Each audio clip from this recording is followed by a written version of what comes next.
You know what? I'm about to say something that's going to make half of you furious, and the other half, you're going to be calling me a prophet by the end of this video. WWE just made a move on Smackdown that nobody saw coming.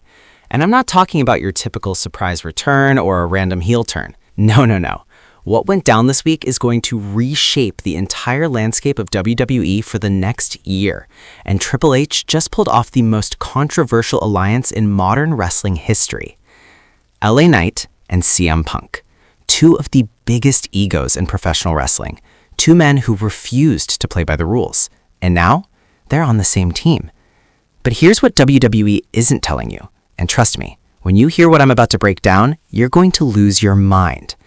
This is Wrestle Scope, and today we're diving deep into the chaos, the controversy, and the conspiracy behind LA Knight officially joining Team CM Punk.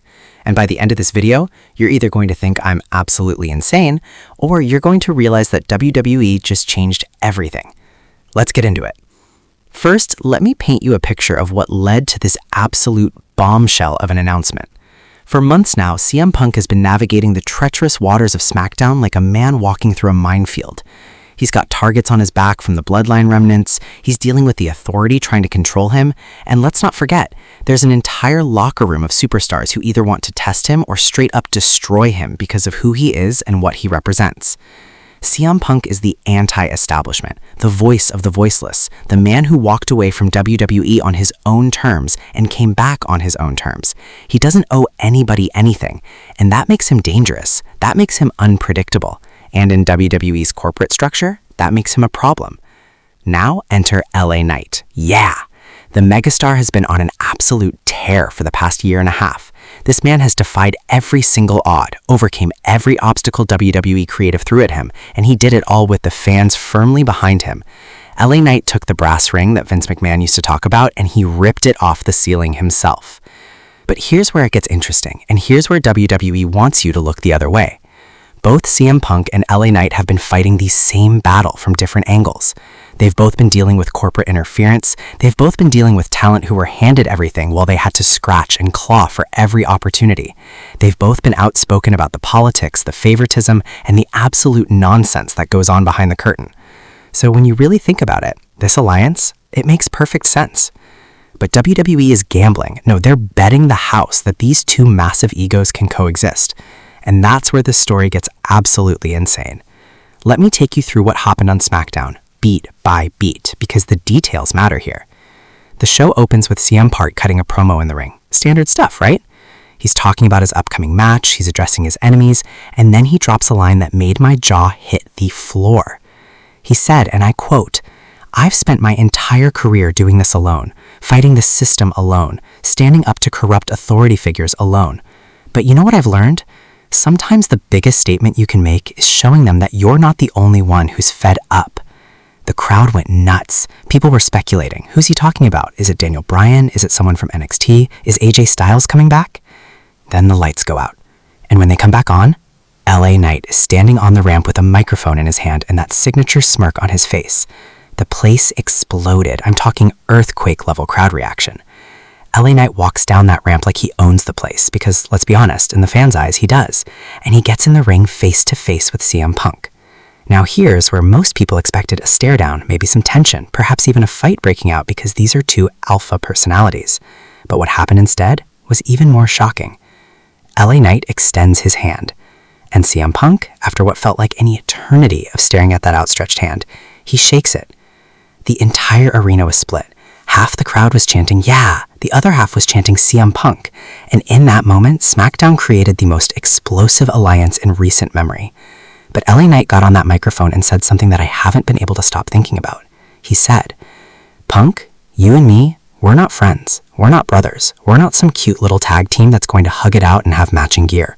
But what we are, we're two men who are sick and tired of watching talent get buried, opportunities get stolen, and corporate suits deciding who gets to be a star. So if you're going to war with this system, then yeah, count me in." Chills, absolute chills. The crowd didn't know whether to cheer or boo. The commentary team was scrambling to make sense of it, and social media, forget about it. The internet absolutely melted down. Now here's where we need to talk about the implications of this move, because this isn't just about two stars joining forces for a storyline. This runs so much deeper than that. First, let's talk about the immediate impact on SmackDown's landscape. You've got the Bloodline still trying to maintain their grip on the blue brand, you've got rising stars like Austin Theory and Grayson Waller trying to make their mark, and you've got established veterans who are not going to be happy about Punk and Knight forming this alliance. This move creates a power vacuum and a target at the same time. Every single heel on the roster now has a reason to go after Punk and Knight. Every authority figure has a reason to try and keep them separated. And every tag team, they just got put on notice that there's a new duo in town that could absolutely dominate the division if they wanted to. But here's the real genius of this move, and here's what has me convinced that Triple H is playing 4D chess. This alliance is a ticking time bomb. Think about it. You've got two of the biggest egos in wrestling, two men who are used to being the guy, now sharing the spotlight. How long before one of them wants to be the alpha? How long before creative differences become real differences? How long before LA Knight wants to prove he doesn't need CM Punk, or before Punk decides that Knight is getting too much attention? WWE just created a storyline that writes itself for the next 6 months minimum. They've got instant main event matches, they've got a ready-made betrayal angle whenever they want to pull the trigger, they've got money printing itself. But there's something even more insidious at play here. Alright, here's where I'm going to put on my tinfoil hat, and I want you to hear me out because this is going to sound crazy at first, but the more you think about it, the more it makes sense. What if this entire alliance was orchestrated by WWE management to control two of their most unpredictable stars? Stay with me. Both CM Punk and LA Knight have something in common. They're beloved by the fans, but they're nightmares for corporate control. They speak their minds, they do what they want, they don't follow the script. These are the types of superstars that WWE has historically tried to suppress or push out. But in today's social media age, you can't bury someone the fans love because the backlash would be catastrophic. We saw what happened with Daniel Bryan. We saw what happened with Becky Lynch. We saw what almost happened with LA Knight himself. So what's the solution? You put them together. Think about it strategically. If Punk and Knight are allies, they're focused on each other. They're dependent on each other for the storyline to work. They can't go rogue individually because they're tied to this partnership. And when WWE wants to split them up, they control the narrative. They control the timing. They control the fallout. It's genius, and it's evil. Now, I'm not saying this is definitely what's happening, but given WWE's history of trying to control their most popular stars, can you really say this theory is that far-fetched? Let me tell you, the wrestling world has not stopped talking about this since Smackdown aired. X has been absolutely on fire. You've got fans creating fantasy booking scenarios, you've got people already designing t-shirts for this alliance, you've got think pieces being written about how this is either the best or worst decision WWE has made all year. The YouTube comments on WWE's official upload completely divided. Some people are saying this is going to save SmackDown. Others are saying it's going to ruin both characters. Some fans are already predicting the betrayal and booking the WrestleMania match. And you know what? That's exactly what WWE wants. They want you arguing. They want you debating. They want you so invested in this storyline that you can't help but tune in every single week to see what happens next. Because whether you love it or hate it, you're watching. And in the world of professional wrestling, that's all that matters. But here's my prediction, and I want to know if you agree with me in the comments below. I think this alliance lasts exactly until the Royal Rumble. Here's how I see it playing out. Punk and Knight dominate as a unit for the next few weeks. They take out some major tag teams, maybe even challenge for the tag team championships just to prove a point. They become this unstoppable force that the entire roster has to deal with. But then the Royal Rumble comes around. Both men enter the Rumble. Both men want to main event WrestleMania. And in that moment, when they're the final two in the ring, everything changes. The alliance ends not with a backstage betrayal or a cheap shot, but with a fight, a war between two men who respect each other but want the same thing. And whoever wins that confrontation, they're going to WrestleMania to face the champion.